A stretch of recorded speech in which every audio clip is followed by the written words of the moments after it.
अगर आप रोजमर्रा की सूरत हाल में पुरएतमाद होकर इंग्लिश बोलना चाहते हैं तो आप बिल्कुल दुरुस्त जगह पर हैं। अगले चंद सेकंड्स में मैं आपको ऐसे आसान से जुमले सिखाऊंगी जिससे आपकी इंग्लिश बेहतर हो जाएगी। रेडी? Let's begin. वहाँ कौन है? Who's there? Who's there? ये मैं हूँ, Jessica. It's me, Jessica. It's me, Jessica. तुम कहाँ से हो? Where are you from? Where are you from? मैं यूनाइटेड किंगडम से हूँ। I am from United Kingdom. I am from United Kingdom. मुझे ऐसा नहीं लगता। I don't think so. I don't think so. मेरी बात सुनो। Listen to me. Listen to me. आप गलती कर रहे हैं। You are making a mistake. You are making a mistake.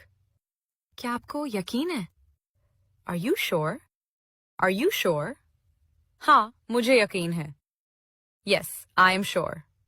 Yes, I am sure. मुझे फॉलो कर लें और वीडियो को शेयर कर दें।